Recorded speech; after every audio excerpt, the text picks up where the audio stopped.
Dreams are fed by our own desires. They dwell within us since we are born, and this is what we call them until they become real. But have you ever wondered what happens to dreams that never come true? Prieto awoke in the same spot again. His memories vanished at dawn. There was little excitement behind circus walls.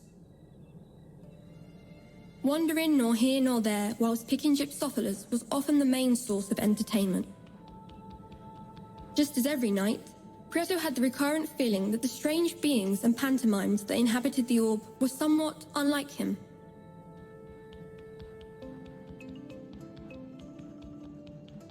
Clowns are said to hide sadness behind their disguise.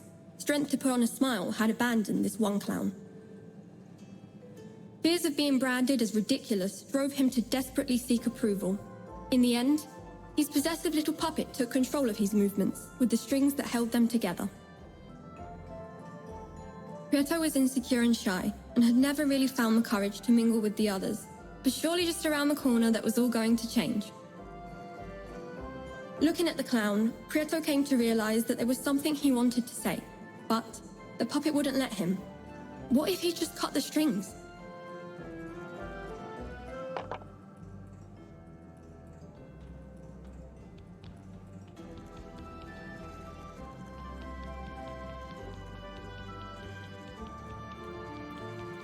Prieto felt that the rest of the beings in the circus weren't like him.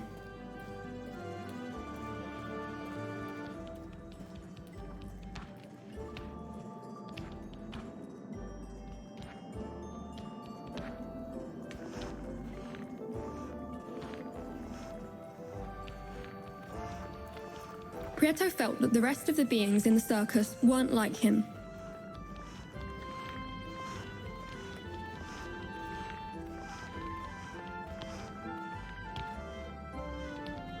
The strange beings in the circus would do the same thing night after night, like clockwork. The more he stared at them, the more out of place Prieto felt.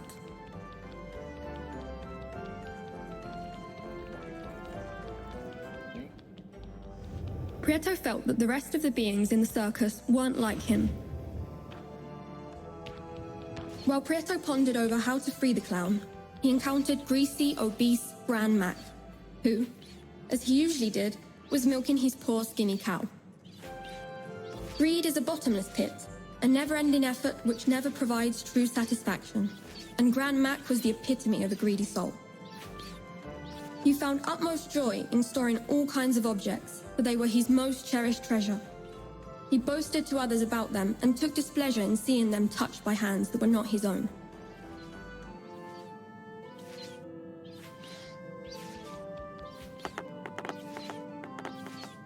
You there? Why do I see you lurking around here? Look at the mess you've made, Spat Gran Mac. Prieto, a little scared, dared not move. You are jealous of my wealth, are you not? Said Gran Mac. Prieto timidly glanced at Gran Mac's prized possessions. An old pair of scissors caught his eye. Two colleagues walking to a beat, big round eyes, and long, long feet, said Gran Mac. Prieto, eyes fixed on the scissors, did not utter a word.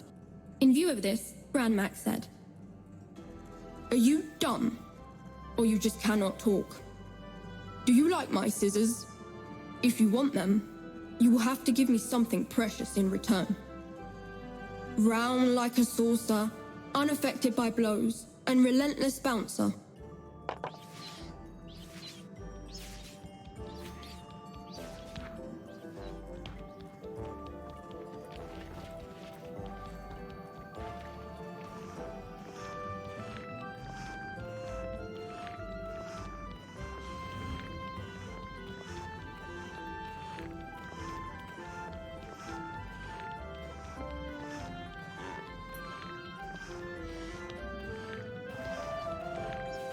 Even if the thought of giving one of his precious possessions away did not come easy to Gran Mac, the sublime spherical perfection of Prieto's finding impressed him.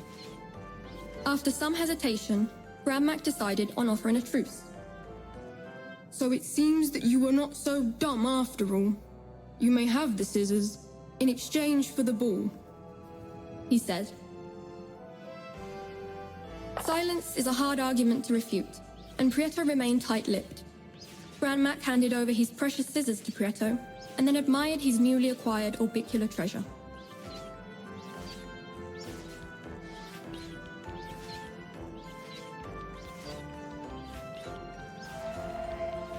Prieto felt that the rest of the beings in the circus weren't like him. The strange beings in the circus would do the same thing night after night, like clockwork.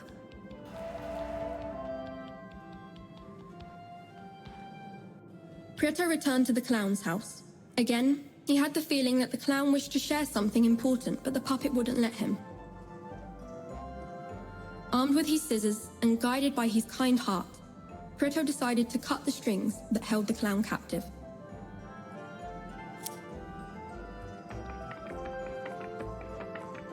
When he did, an enraged puppet stormed out of the circus walls, huffing in anger and leaving the door open while shouting, "Do not call it quits!"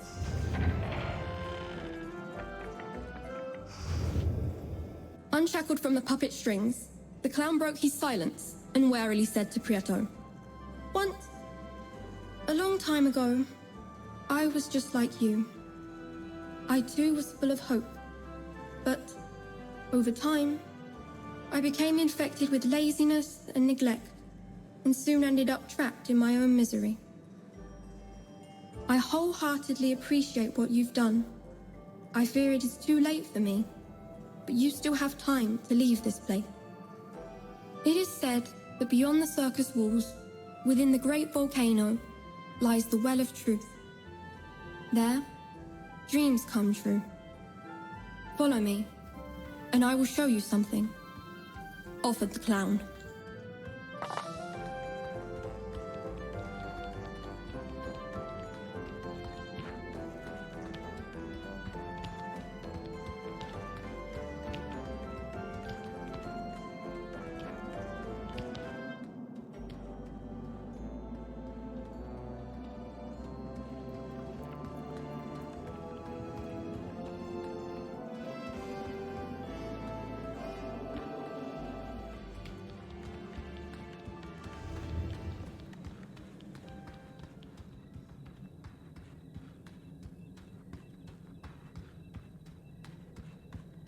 Prieto followed the clown up to the gate, and once there, the clown said, "I have been watching you closely, night after night, and I believe you still have not learnt how to keep your memories at sunrise. Do you see that circular stone on the floor? It is a memory stone. There are many of them spread out throughout the orb. If you place yourself on top of one at dawn, time will begin to accelerate. Try it for yourself, and you will slowly see that when the sun rises, you will no longer feel lethargic, nor will your memory fail you."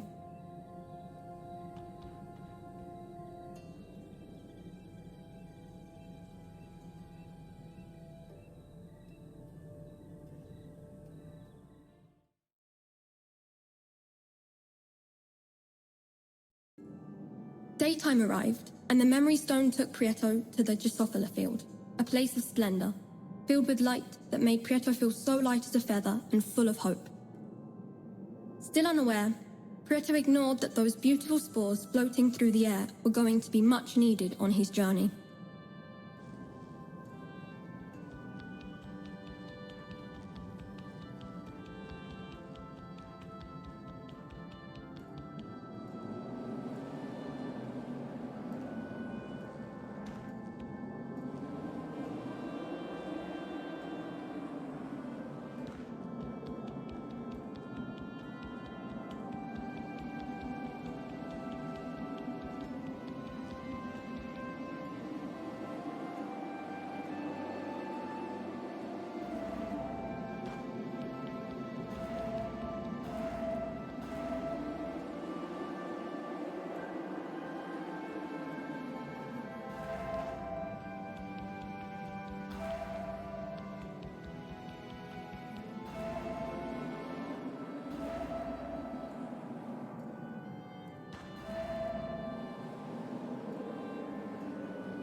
While Prieto busied himself with picking spores, night fell. Prieto returned to the orb, but on this occasion, unlike other nights, his memory had not deserted him.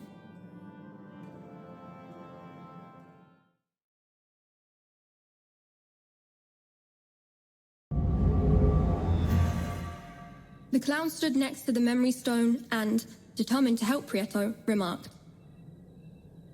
"I see you have not been idle in the Drosophila field. You have handpicked quite a few spores. Do you remember the bright flowers that grow on the circus walls? They are called Drosophilas. These flowers give you hope and make you be seen. If you cease to pick these flowers for a while, you will become invisible and will vanish into thin air until night falls again. Although flowers only grow naturally behind the circus walls, it is possible to plant them elsewhere. Come with me," said an enthused clown on their way to the gates of the Stonewood.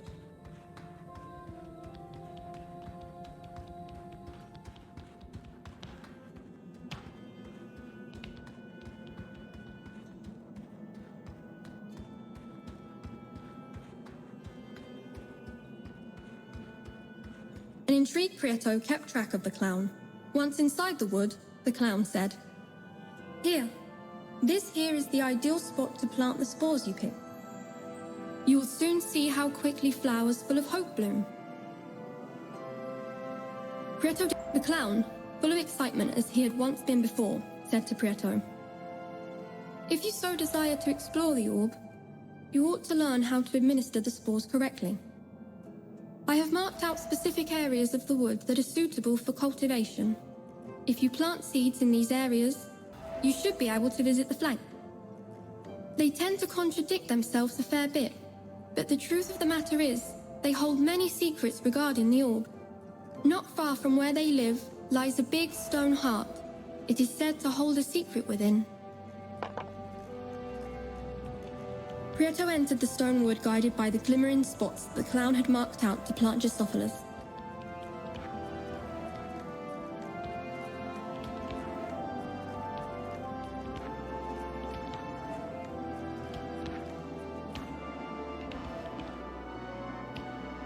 Prieto planted a spore, and it instantly grew into a plant. When he picked it from the ground, he noticed a renewed sense of hope from within, which spurred him onwards.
The effect of the Drosophila was fading, and Prieto began to feel somewhat weak.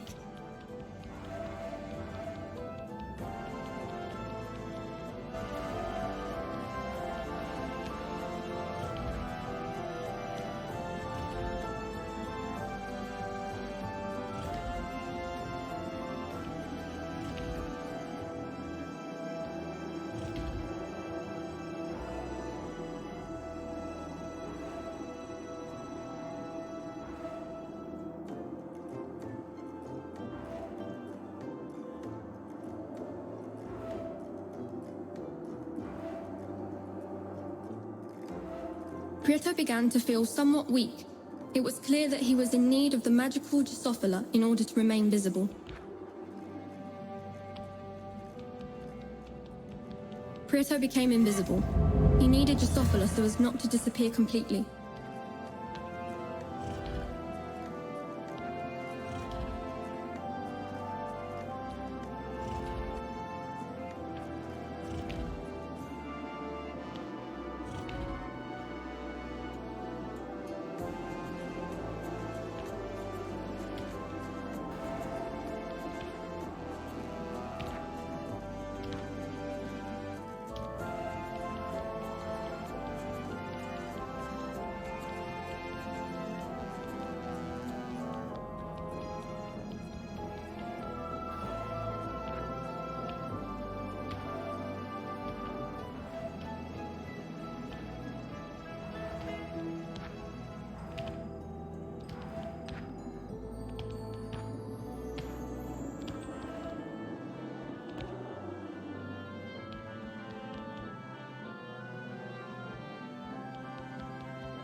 Prieto needed Gypsophila so as not to become invisible.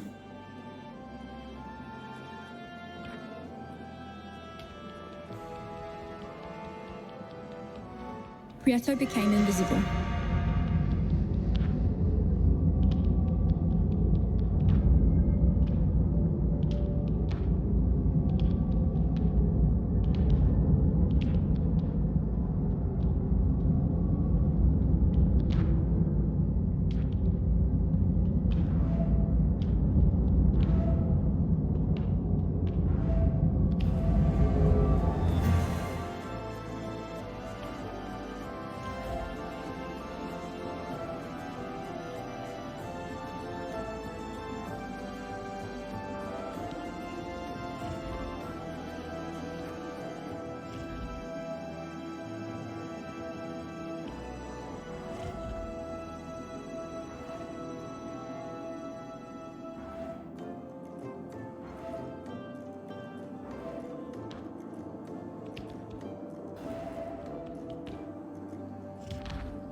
Arriving to the land of the flanks was no mean feat. However, Prieto stuck to the task and managed to find their house. Prieto approached the flanks, who showed no sign of surprise at his presence. "The face is a mirror of the soul," said one. "Looks can be deceiving," added the other. Prieto stood totally still and wondered whether or not the flanks were talking about him. "The confusion is crystal clear," affirmed the mouthless flank. "He must be the clown's friend," said the smirking flank straight away. "The hardest thing about having many friends is to know which ones you can call true," added the mouthless flank. "I wonder what he's after," one flank said. "Curiosity killed the cat," said the other. "But cats have 7 lives, you know," added the first. "Maybe it's love he seeks," said one of the flanks. "Eternal love lasts only so long," added another. "I love you not, you love me. I love you not, you love me. I love you not, you love me. I love you not, you love me. I love you not, you love me. I love you not, you love me," the flanks chanted repeatedly. Prieto was clearly starting to tire of the conversation. Love was in the air, and Prieto was beginning to choke.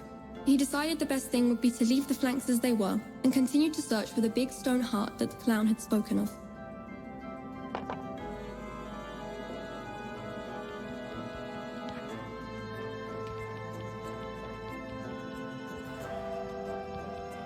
A big flower, some tiles, and a huge stone heart. Prieto thought that if they did hide a secret, the flanks had not been of much. "I love you not, you love me. I love you not, you love me. I love you not, you love me." The flanks clearly knew far more than meets the eye. The heart rose up, and what seemed to be a part of a key came out from within.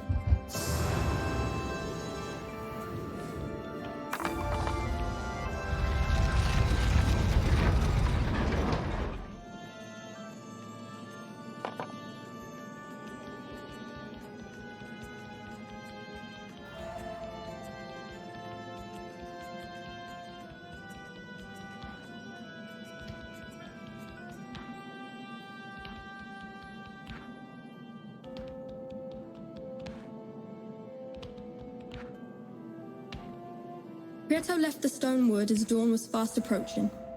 He needed to find a memory stone in order not to forget the recent happenings. Luckily enough, the clown had marked out a route for him using farmland as reference. Prieto planted the last spore he had that night. If he wanted to get more, he should find a memory stone.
Prieto awoke at dusk and saw the clown waiting for him next to the memory stone. "Happy to see Prieto," he said. "I knew you'd come back, but I'd never imagined that you'd be able to reveal the secret of the big heart. I tried it many times, but to no avail. Perhaps the key fragment that the stone heart hid is related to the Well of Truth. You should look for the gatekeeper and show it to him.